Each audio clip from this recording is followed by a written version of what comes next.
What's up, everybody? And today we're checking out how the world's largest airplane Boneyard stores 3,100 aircraft. This is by Business Insider. We've watched a few of their videos over, the time of this channel, and they always put out quality mini documentaries with good information and gives you a good understanding on people's lives that live in the military. Obviously, all the stuff we've watched so far of theirs has been recruits in the military.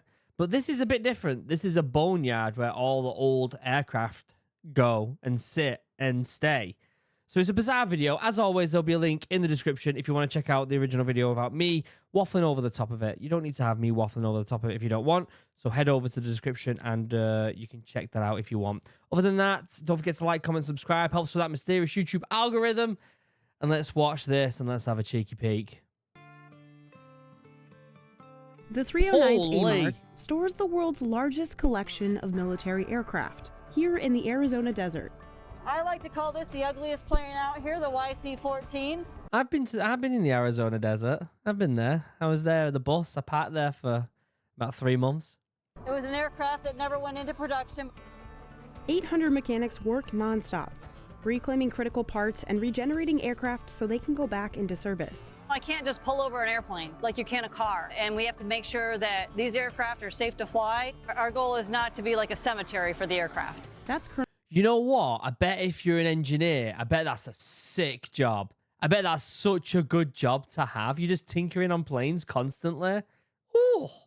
Colonel Barnard. She's served 25 years as a U.S. Air Force aircraft maintenance officer. As a commander here, I am in charge of the whole operation. The assets stored here Oh my are worth God. somewhere between $34 and $35 billion if you were to try to replace them all. It's a big number. Holy shit. She took us inside this massive facility to see how these military planes get a second chance at life.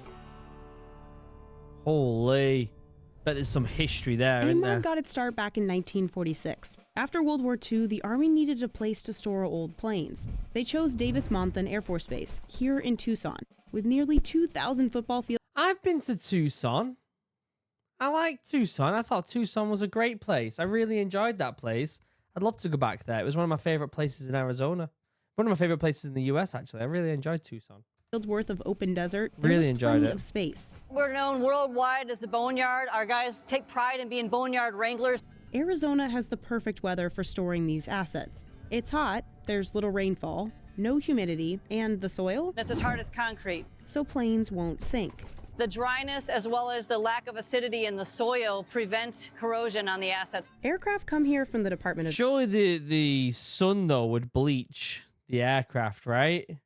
Surely that's a thing. Defense, military, other government agencies, and foreign allies. We have about 3,100 airplanes. The planes Ooh. are mostly military. They come from the Air Force, the Navy, the Army, and the Marines. We have over 80 different types of airplanes here. Planes and Whoa, whoa, whoa. We have over 80 different F-15s, B-52s. Oh my God, look at the F-15s over here.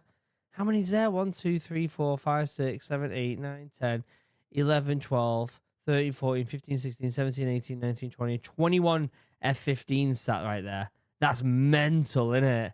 And look at the size of this place. Oh my days. types of airplanes here. planes and helicopters arrive and are lined up in sections. So we're driving down Display Row here, or Celebrity Row as some people call it. We do have a sense of humor here. That's our stealth aircraft, which is actually just Wonder Woman's jet. The LC-130s have skis along with their landing gear so they can land down in Antarctica and support the National Science Foundation all across that continent. We're coming up on a NASA aircraft. It's affectionately called the Vomit Comet. Some aircraft will be here for weeks before they're called back into service. Other aircraft can be here for 50 years, similar to this A4 Skyhawk. Each plane goes through a preservation process before it's put in the desert. Those that may fly again are represerved every 4 years. They're defueled, Whoa. then oil is pumped through the engine to preserve it. The black material that we have on here is the base layer that seals up the aircraft. And then later, as you can see the rest of the aircraft around here, the coats on top are white, and those white coats will reflect the heat, so it better preserves the assets all on the inside of the aircraft.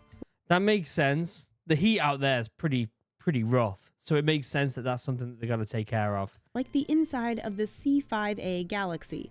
Inside of the C-5, it's the largest cargo aircraft in the Air Force inventory. I have deployed on these. One of 6 Ooh. deployments Colonel Barnard's had to Afghanistan, New Zealand, and Antarctica. And we can fit 3 HH-60 helicopters and a lot of our equipment that we need, as well as all our maintainers. We have just over Wow. 60 of them here. And I want to go back there a second. a lot of our equipment that we need, as well as all our maintainers. We have just Look at these jets, these fighter jets here. Oh my God, look at them all. That's mental. over 60 of them here. And every one of them needs 72 tie downs. Airplanes are designed to fly, and when it gets a little breezy out here, we want to make sure they stay parked. But not every plane Imagine. just sits around collecting dust.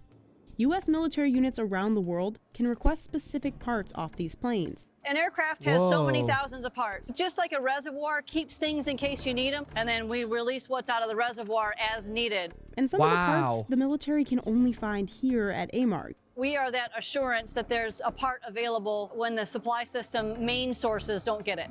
You know what? That's a smart idea, that, innit? That is a solid idea. At the end of the day, that makes complete sense. The amount of parts that these aircraft have. Why not have them basically listed so that they can be used at any time? I tell you what, like I said at the start, them engineers working here probably have the best job as an engineer. Send anywhere from 4,000 to 7,000 parts out every year, to the tune of a few $1,000,000 each week worth of supply parts. Scott and James here are removing the engines from the back of this T-38 as a reclamation effort because these have been requested to go back into service. So once the crews reclaim the parts out in the desert and bring them into the end of this building, they get washed, they get non-destructive inspection, and they're going to pack and ship these right out the door as fast as we can. That's so cool. But sometimes, instead of being used for parts, an entire plane will be regenerated, meaning they'll pull it out of the desert and wash it down. We have to remove all the coatings that are used to preserve the aircraft out in the desert. After getting a nice Oh. shower, it's fixed up. What our team is working on here is a C-130 that's to be regenerated for foreign military sales.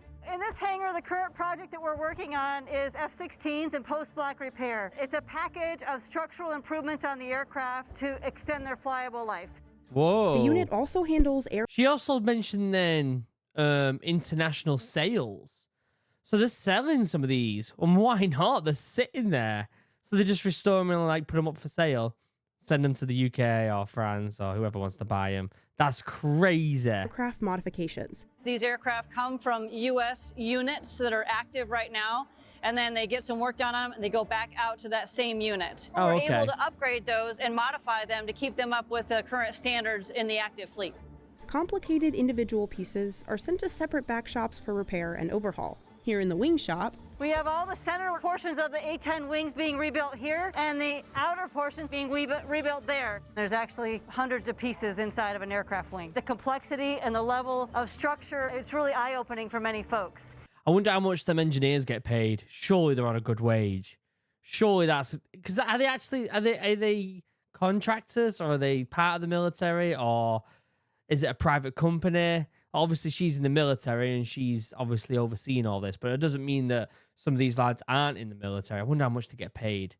I bet this, if they are civvies, I bet they get paid way more than if they were in the military. Each set of wings can take up to 20,000 man-hours to overhaul. once parts are fixed, they go through a thorough inspection. We're here in the non-destructive inspection area. Pete's working on a fluorescent dye penetrant. It's basically a liquid that absorbs into cracks, and we can apply a black light to it, and you can see there's a crack right here Wow. that shows up. This crack right here on this part in the landing gear could cause catastrophic failure on the landing gear. Not a single crack on an entire plane can get past this team. Yeah. We have to make sure that these aircraft are safe to fly so that we protect that asset and we protect the aircrew that's inside of that asset. So the It makes sense as well at the end of the day. If these are going to be pulled out of this boneyard and sent out on duty, then they need to be looked at. It makes complete sense. stakes are pretty high. Once fixed, the planes go through a rigorous final flight test. Pilot Scott Thompson is testing these regenerated F-16s.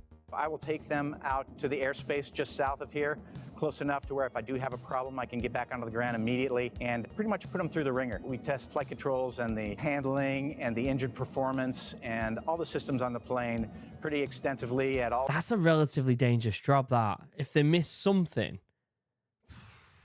Altitudes. They go out to become full-scale aerial targets. That's a happy ending for a plane pulled from the desert here at AMARG. But for other aircraft, this is the end of the line. The planes marked with a big D go through pre-demilitarization and then are destroyed by a third-party contractor. Wow. So these are guys that work the D-mill and they prepare aircraft for disposal. Well, and I will get out of the way of the crowbar. Okay. I'm pretty good at destruction too, but you guys are being super careful about it, which you should be. The planes are demolished for good reason. To make sure everything's accounted for and that the materials and the technology don't fall into the wrong hands. While some Americans may not have heard of That a lot of people don't realize how important that is, especially in the military. We get told with our weapons first and foremost, but especially with stuff like comms gear, that does not get into the enemy hand. Does not. Like, you would literally rather destroy it than let the enemy have it. And obviously with these aircraft, the same thing goes with them as well. I'm sure a lot of the older aircraft, you know, foreign adversaries like Russia and China and stuff, they probably already know exactly what's going on with them aircraft anyway, but you don't want them getting in the wrong hand either way. AMARG. It actually saves taxpayers a lot of money. The assets stored here are worth somewhere between $34 and $35 billion. And so to make a new one may not be possible versus to rejuvenate an old one might be the best case scenario. But for the workers, it's not just about saving the military some money. It's also about giving these planes another life. A lot of these airplanes haven't flown for a very long time. I flew a lot of them operationally back in the day. It's great to get back in them and bring them back to life. These airplanes have a lot of stories to tell, and it's wonderful to spend time with them and think about that. That's there are mental. very few of us military that are lucky enough to be assigned here. It's just a joy to be able to work with these people every day and be around these airplanes. That's a solid job. That is honestly a solid job. If you get issued that in the military, what a cushy job that is. Holy crap. Yeah, I didn't get any good jobs in the military. As always, the link will be in the top line of the description if you want to check out the original video about me waffling over the top of it, and check out some more Business Insider videos. They're really, really good. Yeah, that's pretty much it. Don't forget to like, comment, subscribe. Helps with that mysterious YouTube algorithm. If you've got any recommendations, that was a really, really good video. Really good. So if you've got more recommendations, let me know in the comment section. Other than that, I love you all. Have a wonderful day. Goodbye.